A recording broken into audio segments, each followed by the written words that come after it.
Hi, welcome back to our lectures on the intertestamental period. Just a quick recap of what we covered last class we were together.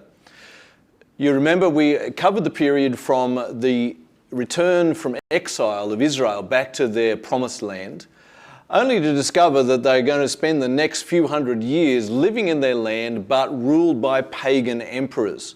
And we looked at some of the tensions and challenges that created for them, both within their society and also as how they were going to go about being the people of God, faithful to God in that kind of scenario.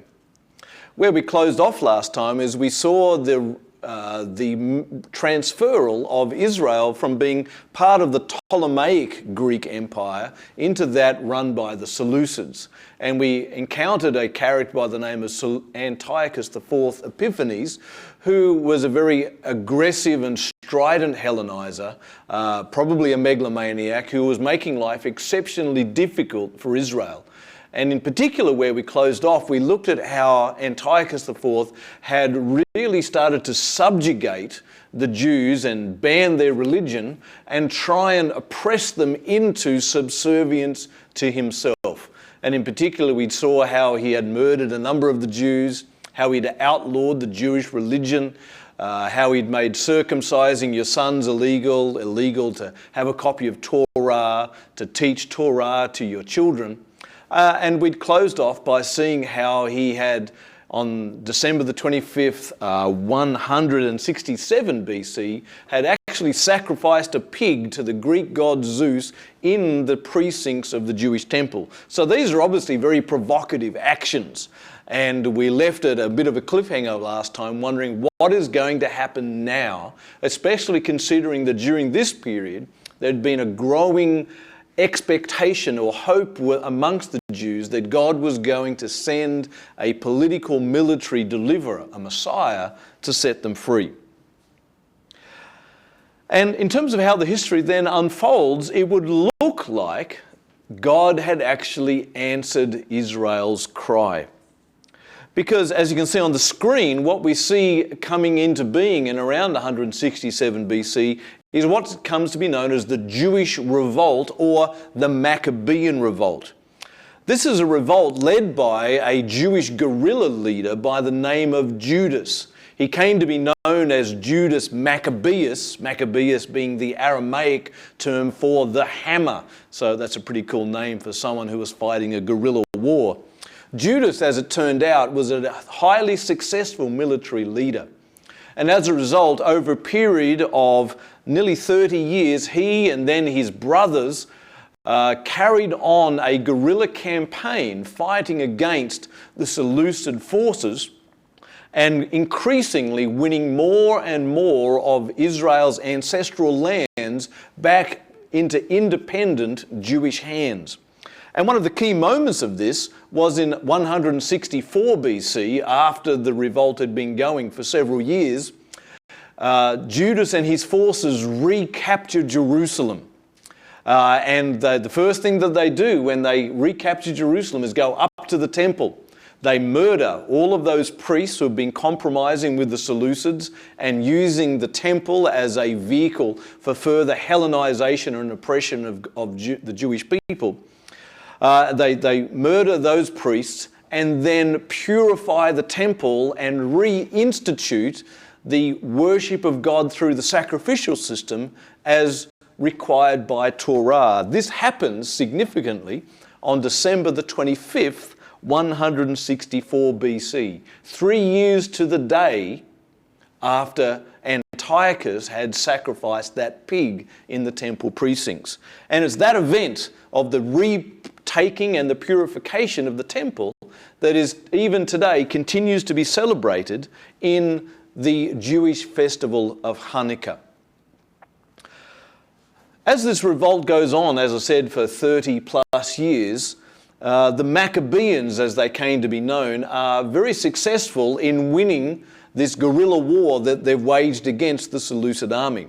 One of the reasons they were able to do that is not just because of Judas's military expertise, but because the Seleucids are distracted by other crises elsewhere in their empire and they are unable to give the Jewish revolt the attention it deserves. it all sort of reaches its climactic moment when in 134 BC, Judas's brother Simon is able to actually sue for peace. And in 134, the Seleucids grant the Jews virtual independence over an independent rule over their ancestral lands. So it seems like at this moment that God has answered the expectations of the Jewish people, has set them free from their pagan rulers, has allowed them to be an independent people yet again, occupying the land that he had promised and given them. So you can imagine then that the atmosphere in Israel at the time that their lands are set free again. And their expectation is now things are just going to get better and better and better. And this launches into a period of Israel's history known as the Hasmonean dynasty. Obviously, Judas and his brother Simon and his other brother John, because of their significance of the leaders of this Jewish war of independence, they then become the rulers of Israel after they win their independence from the Seleucids. And like as often happens in the ancient world, a ruling dynasty which draws its rulers from this leading family then rules in Israel for the next number of generations. Our primary source for this period of history, by the way, are two sources. One of them is the series of books known as 1, 2, 3 and 4 Maccabees, which can be found in the Apocrypha. And the other source is the Wars of the Jews and the Antiquities of the Jews, written by the Jewish historian Josephus. So these are the places where we're getting the information predominantly about this period of history. So on the screen there you have a family tree of Judas, Simon and Jonathan, who are the forebears of this Hasmonean dynasty. Now, interestingly enough, Judas becomes the most popular boy's name from this period of history onwards, both in honour of Judas Maccabeus and in every parent's hope that their son might become the next leader of God's people. Interestingly enough, then, when we get to the time of Jesus, you would discover that two of Jesus' disciples are named Judas, after Judas Maccabeus, and there is another one, Simon, also known as Peter, who is named after Judas's brother Simon. So this family becomes the significant family in the next few generations of Israel's life. And so it is sort of an amazing period in Israel's history where they are ruled by their own people, that they are independent, they're making their own decisions, they're controlling their own political, economic and military affairs. They're enjoying the benefits and the fruits of being independent. A funny thing happens, though, as this period of history wears on. Obviously, Judas and Simon and their brother Jonathan, who were leading the revolution against the Seleucids, their focus is on the deliverance of Israel. They are fervently zealous for the Lord. They are wanting to see Israel become free and independent and loyal to God. So they are fueled by their religious zeal. However, several generations down from the time of Judas, when the revolution or the revolt is several generations in the past, we see the tone of the ruling family start to change. And what we notice is that the sons, the grandsons and the great-grandsons of these initial revolutionaries move from thinking of themselves as revolutionary leaders, zealous for the Lord, zealous for Israel's independence. They start to, their frame of mind changes, where they start to think of the rulership of Israel as being the right of their family.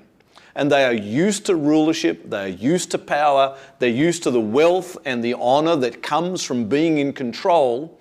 And what we see arising generation after generation is the growth of what you would call political intrigue within the family, where different members of the family start fighting amongst themselves as to who is going to be ruler when the present ruler dies.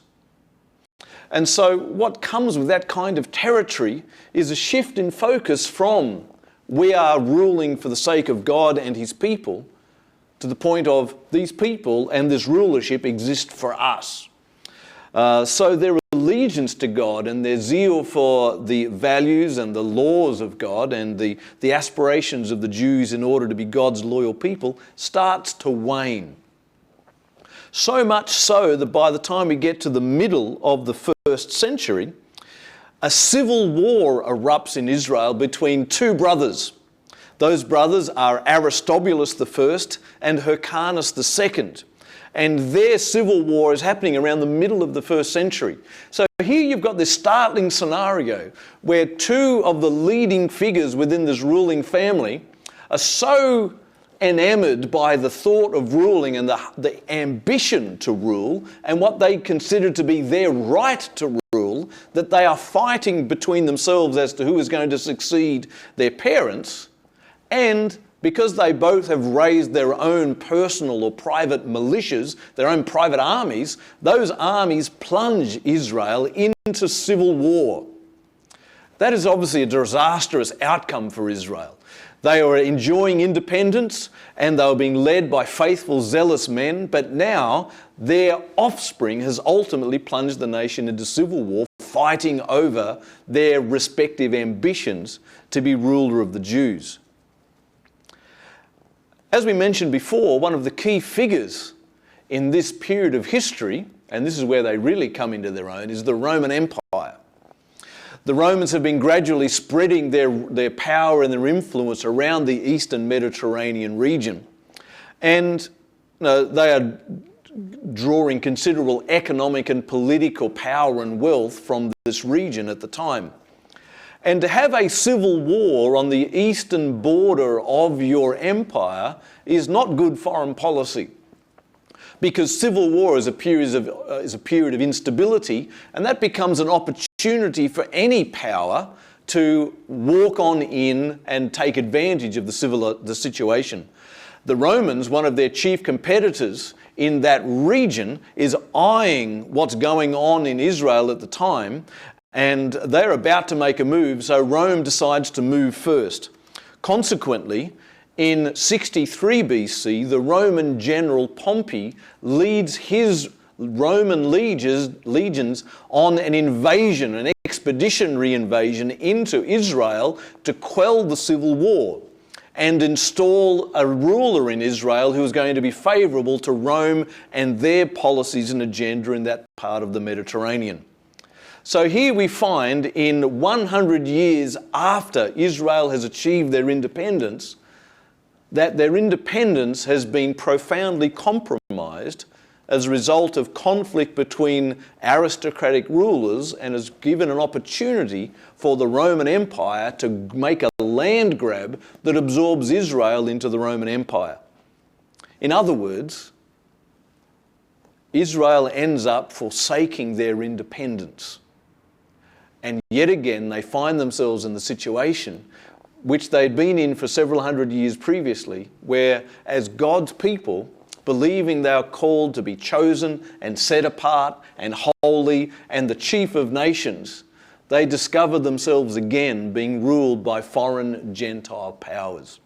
And this is obviously incredibly disheartening for the Jewish people, because they have made it their ambition to be loyal to God. But now to be ruled by pagans again, God, what's going on? What are you up to? Why are you allowing these things to happen? Why did this ruling family become so absorbed in their own ambitions? We thought these people might have been the Messiah that you promised, but now they've sold us down the river and we find ourselves ruled by foreign powers yet again. So this enters into that period of history which is going to be leading right up to the time of Jesus. And when you when you encounter the birth of Jesus, for example, you will remember that it's under the reign of the Romans that Jesus is born. Well, this is the start of Rome's intimate involvement in the life of Israel that leads up to the time of Jesus. So far we've been focusing on all of the action within the land of Israel, but let's spread our gaze a little bit broader, shall we? It may interest you to know that when Israel came back from exile in Babylon under the rulership of the Persians, on the face of it we'd think that the vast majority of Jews would have returned to their ancestral lands. Turns out that it was actually the minority, maybe several tens of thousands out of what is probably a population that had grown to several hundreds of thousands whilst in captivity. And what we discovered during this period of time is that the vast majority of Jews, although our focus has been on the land of Israel, the vast majority of them live outside of Israel. And whilst they were initially living within the Babylonian Empire, they then start moving and travelling and settling and trading all around the Mediterranean world. This is the rise of what is known as the diaspora of the Jews, or also known as the dispersion. And this is important for us because when you get to the New Testament, what we'll discover when we get to the book of Acts and also with Paul's letters and many of the other letters, that most of the action is taking place outside of Israel, and the Jewish communities that a lot of that action is taking place amongst are diaspora communities, not communities of Jews living within Israel. And there are two groups then of Jews, or two branches of Judaism, I suppose you'd say, that arise as a result of the diaspora. The first group is what is known as Hellenic Judaism. This is the form or the version or the tone of Judaism that develops amongst the diaspora Jews living out amongst the pagan world. So as we've already encountered, the Greek rulers like Alexander and so forth were very committed to Hellenizing their empires. And even though the Jews were focused on being loyal to God, it was rather difficult for them to retain their total isolation from the world around them. So what we discovered is that the Jews living out amongst the diaspora start to take on Hellenic characteristics. This does not at all mean that they become pagan. What it does mean is they start taking on Greek thought forms as they think about their Jewish faith. So, for example, when we get into the first century, we'll discover a Jewish author by the name of Philo. And Philo is a deeply committed Jewish writer and thinker and theologian. But what he has done is he takes the thought forms of Greek or Hellenic philosophy to the task of understanding the Jewish scriptures. So as a result, we get that he's an example then of what you would call Hellenic Judaism. By contrast, the Jews that remain in Israel, their version of Judaism comes to be known as Palestinian Judaism. And this is a form of Judaism which is much more traditionally focused on the Jewish scriptures and the way that the understanding and teaching of the Torah has been perpetrated or perpetuated within the national life of Israel since their return from exile. We'll find these two different groups of Jews, by the way, when we get to the book of Acts. In chapter 6, where there is a dispute that arises between the Hellenic and Palestinian or Hebraic Jews living in Jerusalem that have become Christians. And that is what gives rise to the 7 deacons and ultimately the deacon Stephen, who ends up being stoned. But that's where those sorts of things come from. So one of the things that means for us as we think about the Judaism at the time of Jesus and Paul and the early church is that it would be incorrect to think of Judaism as a single entity. There are varieties of Judaism, and as we go on, we'll discover how even these two larger varieties fragment into other or subcategories of Judaism as well. So that's the kind of thing that's going on in the broader Jewish world. Interestingly, these diaspora Jews, although they are living their life as Jews out there in the pagan world, surrounded by Gentiles, they still have a focus on Israel. Although they worship God in their synagogues every Saturday, their aspiration is to travel to Jerusalem and worship God in the temple. So it's an interesting kind of scenario for the Jews in the diaspora. They are very much settled in their local lives, but Israel is still a focal point for them. So what's going on in Israel during this period is of interest to diaspora Jews, but is not necessarily where they live or shaping their day-to-day lives. So let's go back to Israel itself. As we've already mentioned, it was in 63 BC that the Romans absorbed Israel into their empire. And they installed, if you remember, the civil war that gave them the opportunity was between two brothers, Hyrcanus and Aristobulus. And when the Romans took control of Israel, they decided they weren't going to rule Israel directly themselves, but they would rule through a puppet ruler. In other words, they would appoint a Jewish national who would rule on their behalf, and of course the person that they're going to pick is the one who was most loyal or most interested in satisfying Rome's agenda. So they settled on one of the brothers, Aristobulus. He was the one they considered to be most loyal and also most compliant and most pliable to be moulded towards Rome's agenda. Of course, that meant that Aristobulus, realizing that he was now the ruler of Israel, the high priest of Israel at Rome's instigation, he realized where his loyalties primarily lay. Now, as the rest of the first century rolls on, the Hasmonean dynasty is petering out, if you will, because Aristobulus is ruling under the authority of the Romans. This presents other opportunities because no doubt the Jews are deeply dissatisfied with how things have been panning out. And one of the families that takes advantage of this situation is the family from which Herod, who became Herod the Great, springs from. Herod lived from 74 to BC to 4 BC. And in the late 40s BC, there is, again, some further political goings-on and military goings-on in the life of Israel that sort of jeopardizes Rome's grip upon the land. And Herod, through a series of bargains that he makes directly with Augustus Caesar, the Roman emperor, results in Herod being given the rulership of Israel in place of the Hasmoneans who have been ruling now on Rome's behalf up until that point. So Herod the Great becomes the king of the Jews. And now obviously we're getting closer to the arrival of the Jesus story. Herod was an exceptionally ambitious and ruthless man. And there was lots of controversy concerning his reign as to whether the Jews enjoyed or welcomed or embraced his reign, or whether they disliked him and resisted it. Because Herod was a very polarizing and controversial figure. For a start, he's not fully Jewish, he's only half Jewish. And so that is already going to create dissatisfaction with him as the Jewish ruler on behalf of the Jewish population. They want to be ruled by someone who is a full Jew.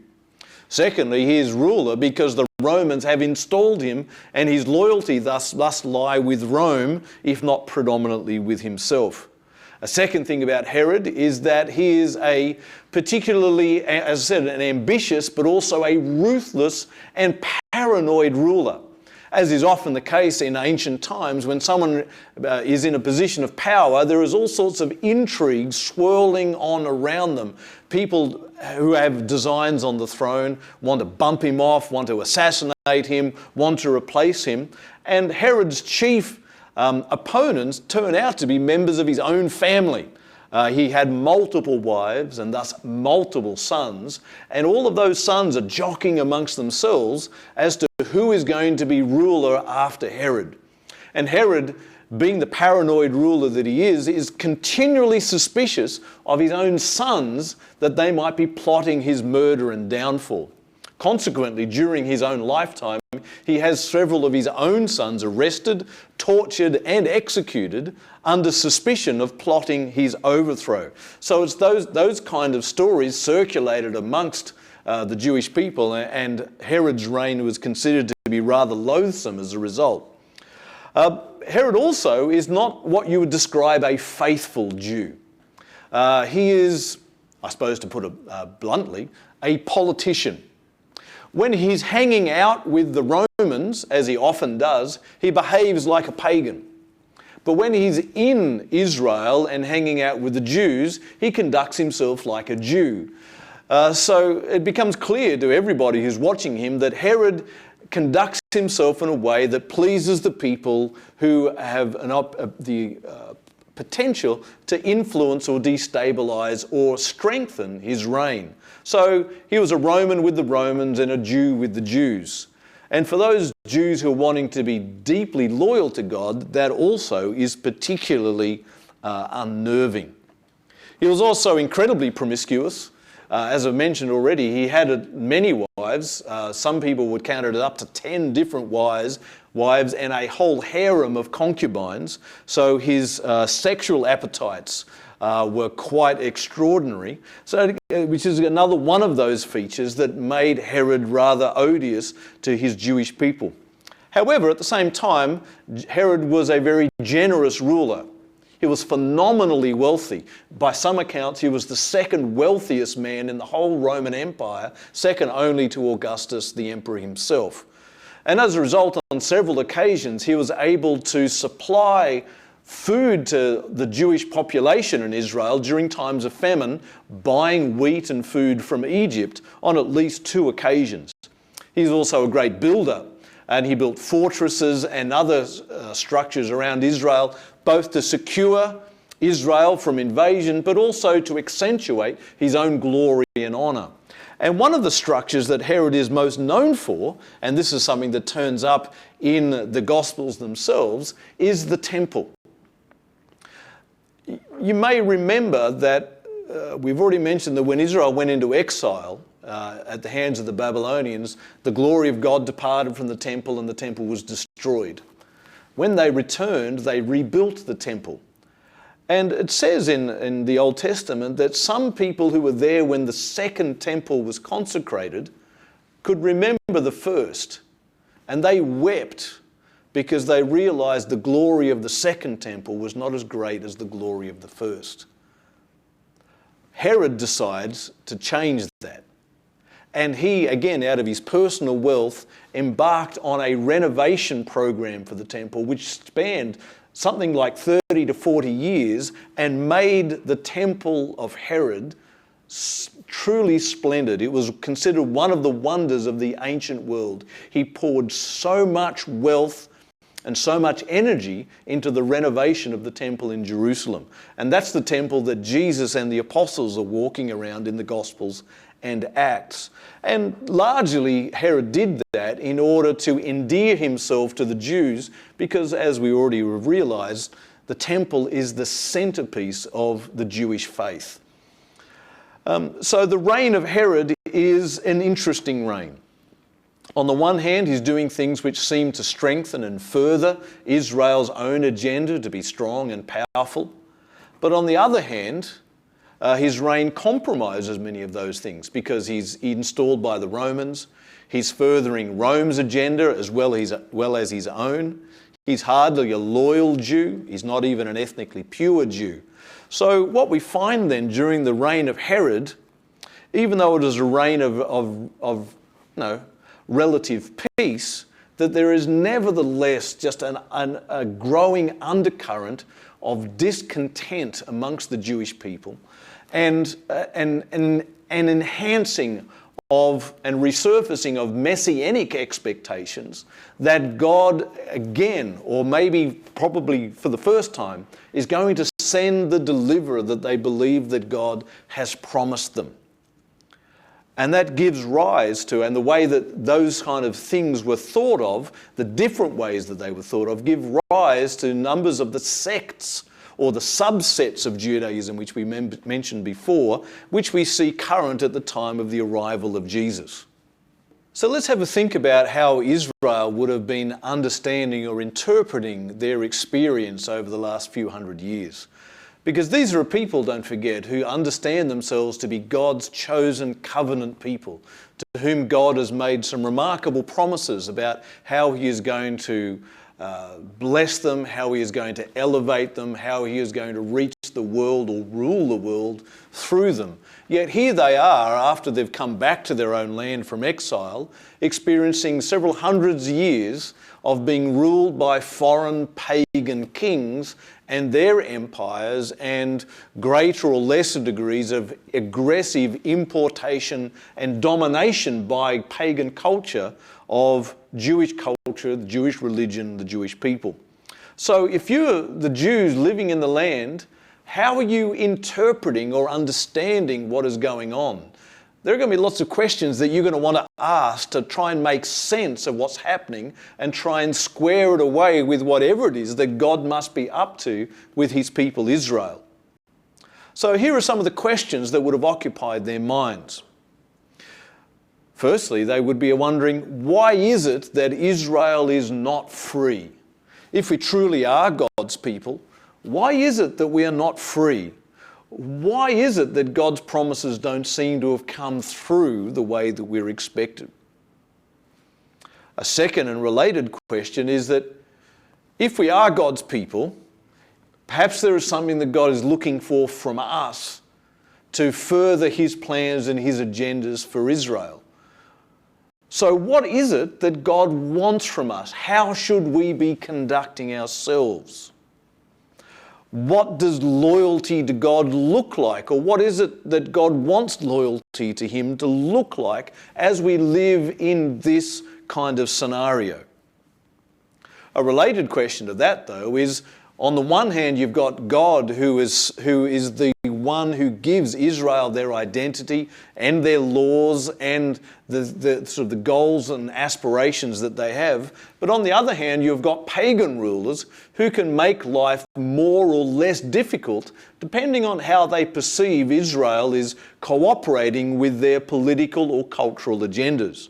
So that raises another set of questions along the lines of how much can we or should we accommodate to our pagan rulers? Should we be hardcore, loyal to God regardless of the cost? Or are we able to sort of loosen up a few things, be flexible on a few things, make not such a big deal about some things just to make life a little bit easier for ourselves? And I suppose on that kind of dynamic, there is certainly a sizable portion of the Jewish population who've actually concluded that we are no longer God's people, that God is no longer interested in us as Israel, that as far as the Old Testament and its covenants and its laws, all bets are off, and God is no longer figuring in our understanding of ourselves and is no longer to be expected to intervene in our history. And those people are basically assimilating entirely into the Greco-Roman world around them.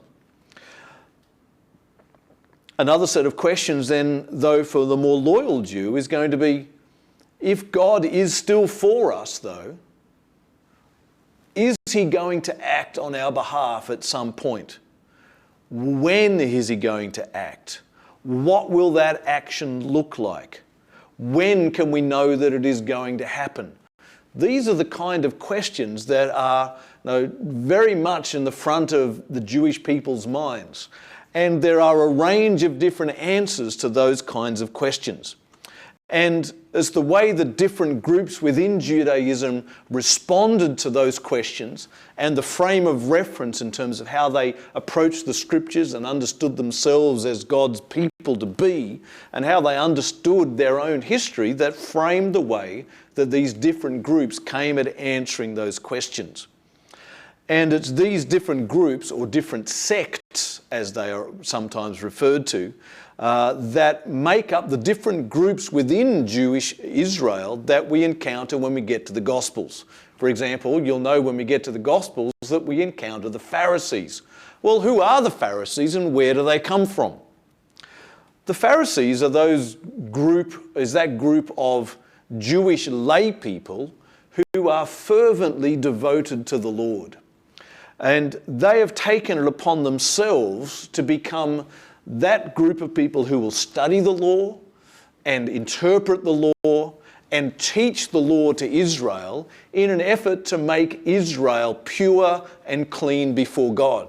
See, their interpretation of what's going on in Israel is that God does want to deliver them. God does want to set them free. God does have an agenda for the Jewish people, but the reason it's being frustrated, just like it was back in the days of the Jewish scriptures, is because of Israel's impurity and uncleanness and disobedience. So therefore the Pharisees have made it their agenda to teach the law to Israel, to make Israel faithful and pure. So they are committed to a very strict interpretation of the Jewish law and a strict enforcement of that law. Now, throughout Christian history, the Pharisees have had a bad rap.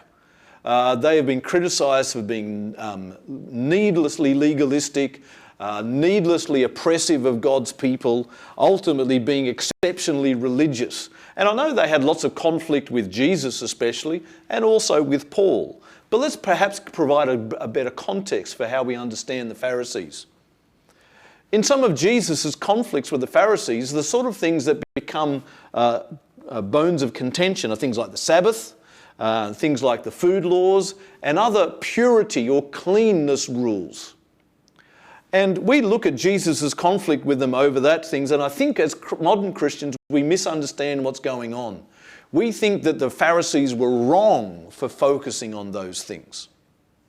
But if you remember back to the time of Antiochus IV, when Antiochus outlawed Judaism, and he outlawed the standard Jewish practices like circumcision and Sabbath keeping and the food laws and the keeping of Torah, it was during that period that there were many Jews who paid a very heavy price in order to remain faithful to God. So issues like Sabbath keeping weren't just mere religion. This was an identity marker for the Jewish people that many Jews had actually paid with their lives in order to remain faithful to.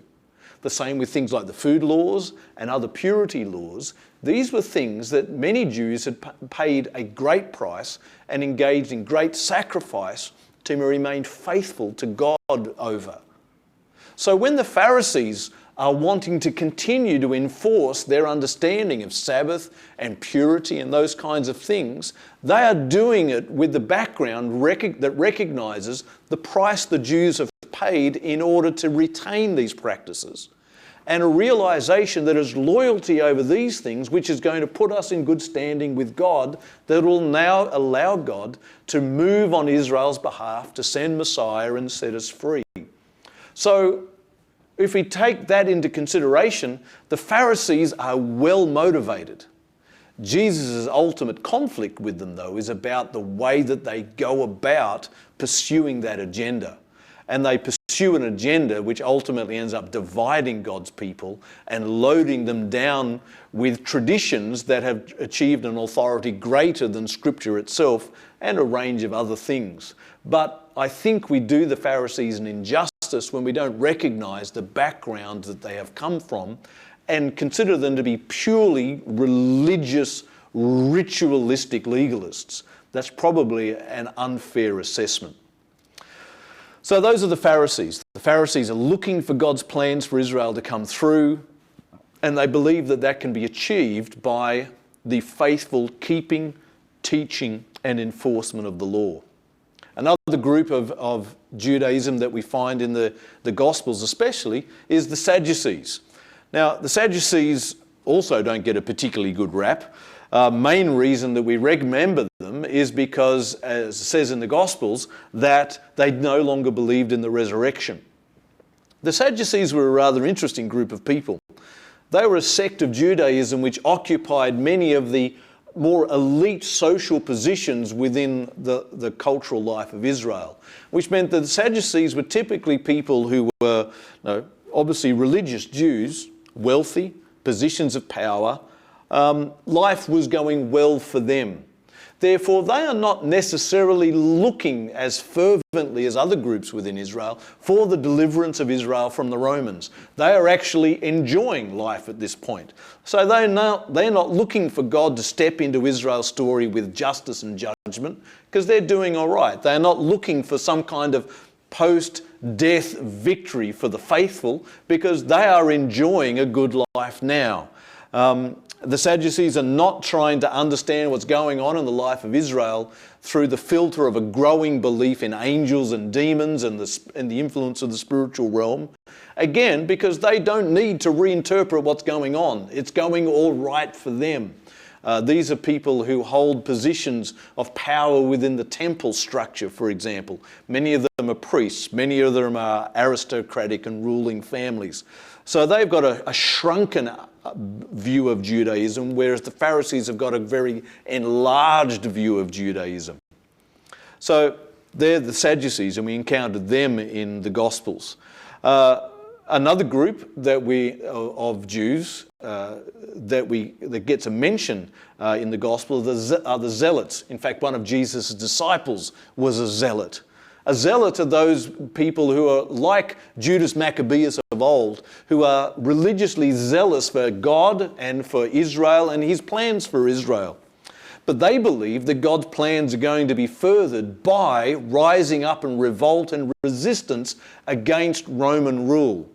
They draw their lead from people like Phineas in the Hebrew scriptures. Phineas was that man in the Exodus story when a Jewish man was fornicating with a Gentile or a pagan, a Canaanite woman, who took his spear in a fit of religious zeal and ran them both through. And he was honoured by Moses for his loyalty and fervent zeal for the Lord and for the purity of Israel.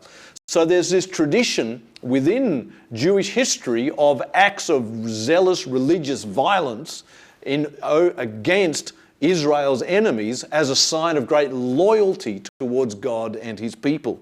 So the Zealots, you would consider them to be another group of Jewish revolutionaries who are trying to overthrow Roman rule through acts of violence. They are trying to gather together a revolutionary army and lead them like Judas Maccabeus did of old in a revolution, a guerrilla war against Roman rule, in order to secure the coming of Messiah and the deliverance of God's people. Then, of course, there are other groups of people who are various shades of the spectrum. There are the Herodians, who are that group of courtiers around Herod the Great and who are members of his court.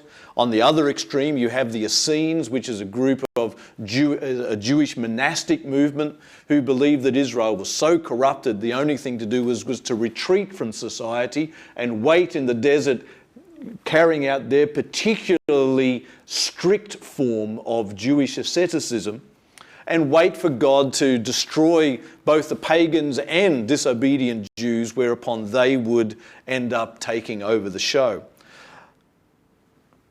Needless to say, these different groups of people are going to have different understandings of what it is that God is trying to do, or is going to do, or not going to do within the life of Israel. And a key figure that enters into their thinking in one way or another is obviously the key figure of the Messiah. Is God going to send a Messiah?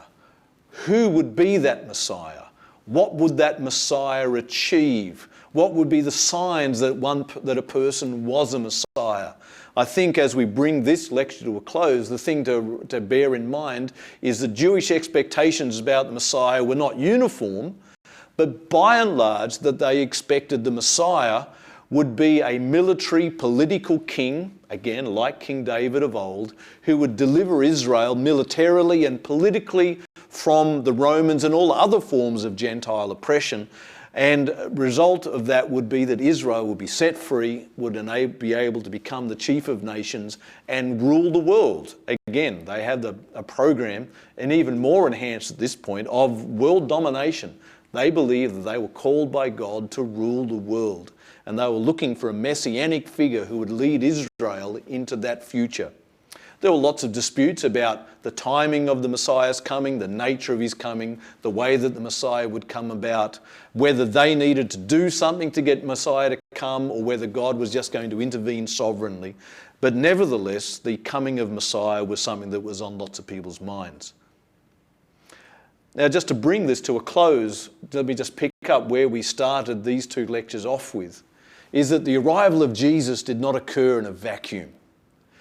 And as I hope you can now understand, is that the birth and the arrival of Jesus and his own proclamation that he was the Messiah, or especially the proclamation of his followers that he was the Messiah, was understood against the backdrop of Israel's history for the previous 400 to 500 years. So no wonder Jesus experienced the kind of conflict and misunderstanding that ultimately resulted in his crucifixion during his lifetime. It all had to do with the political forces and ideological forces at sway within Israel at the time of Jesus' life and ministry, and the way that those different groups responded to Jesus' self-understanding and the message that he proclaimed. So that brings us up to the actual start of the New Testament. In our next class, we're going to start talking about Jesus and the Gospels. So I'll see you there.